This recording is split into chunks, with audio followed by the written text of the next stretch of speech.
नमस्कार दोस्तों, अब हम पादप वृद्धि एवं परिवर्धन पाठ का दूसरा भाग पढ़ेंगे। इस वीडियो में हम पढ़ेंगे विभेदन, निर्विभेदन तथा पुनर्विभेदन, परिवर्धन और पादप वृद्धि नियामक। विभेदन, निर्विभेदन तथा पुनर्विभेदन।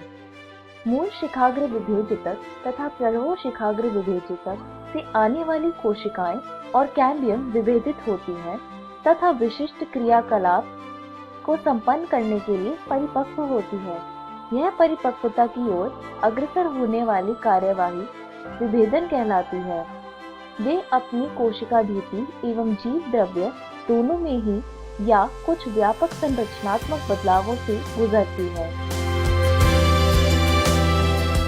उदाहरण स्वरूप एक वाहिकीय तत्व में बनने वाली कोशिकाएं अपने जीव द्रव्य को खो देती है और बाद में एक बहुत सुदृढ़ तन्यतापूर्ण लिग्नोसेल्यूलोजिक द्वितीय कोशिका भीति विकसित होती है, जो लंबी दूरी तक सर्वोच्च तनाव में भी जल को वहन करने के लिए उपयुक्त होता है।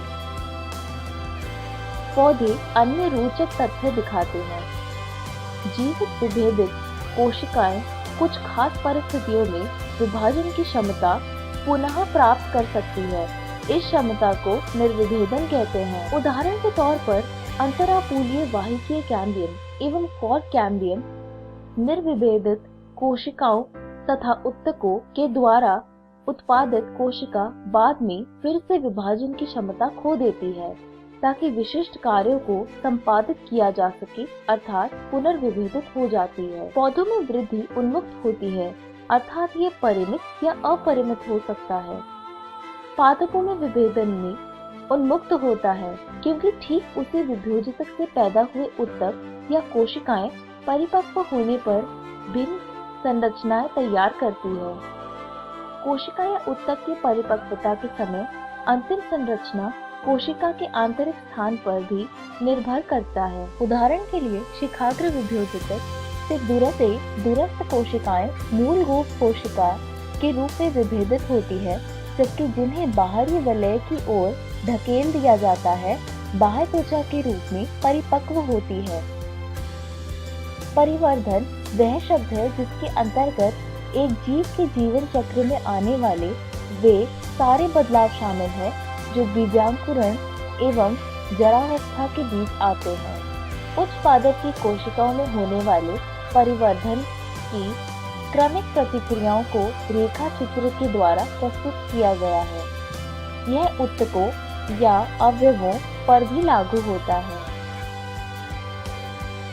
पौधे पर्यावरण के प्रभाव के कारण या जीवन के विभिन्न चरणों में भिन्न पथों का अनुसरण करते हैं ताकि विभिन्न तरह की संरचनाओं का गठन कर सके। इस क्षमता को प्लास्टिसिटी कहते हैं। उदाहरण के तौर पर कपास, धनिया एवं लार्कस्पर में विभिन्न आकार की पत्तियां। इन पौधों में पत्तियों के आकार किशोरावस्था एवं परिपक्व अवस्था में भिन्न होती है। दूसरी तरफ बटरकप में पत्तियों का आकार वायवीय भागों में अलग होता है। विषम पर्णता का यह दृश्य प्लास्टिकता तथा सुघट्यता का एक उदाहरण है। अतः एक पौधे के जीवन में वृद्धि, विभेदन और परिवर्धन बहुत ही निकट संबंध रखने वाली घटनाएं हैं। व्यापक तौर पर परिवर्धन को वृद्धि एवं विभेदन के योग के रूप में माना जाता है। पौधों में परिवर्धन अर्थात वृद्धि एवं विभेदन दोनों आंतरिक एवं बाह्य कारकों से नियंत्रित है। आंतरिक कारकों आनुवांशिक तथा अंतरकोशिकी कारक जैसे पादप वृद्धि नियामक रसायन शामिल होते हैं, जबकि बाह्य कारकों के अंतर्गत प्रकाश, तापक्रम, जल, ऑक्सीजन तथा पोषक आदि शामिल होते हैं। पादप वृद्धि नियामक, इनकी विशिष्टताएं। पादप वृद्धि नियामक विविध रासायनिक संगठनों वाले साधारण तथा लघु अणु होते हैं। यह इंडोल सम्मिश्रण यानी इंडोल 3 एसिटिक अम्ल IAA, एडेनिन व्युत्पन्न परफ्यूराइल एमिनोप्यूरिन, काइनेटिन, कैरोटीनॉइड तथा वसा अम्लों के व्युत्पन्नक एब्सिसिक एसिड यानी ABA, टर्पीन टर्पीन यानी जिब्रेलिक एसिड Ga या गैसेस एथिलीन यानी C2H2 आदि हो सकते हैं। पादप वृद्धि नियामक को पाठ्य सामग्री में पादप वृद्धि तत्व, पादप हार्मोन तथा फाइटो हार्मोन के नाम से वर्णित किया गया है। पादप वृद्धि नियामक को व्यापक रूप से एक जीवित पौधे में उनकी कार्यशीलता के आधार पर दो समूहों में बांटा जा सकता है। पीजीआर के एक समूह वृद्धि उन्नयन क्रियाकलापों में लगा होता है, जैसे कि कोशिका विभाजन, कोशिका प्रसार, प्रतिमान संरचना, ट्रॉपिक वृद्धि, पुष्पन, फलीकरण तथा बीज संरचना आदि।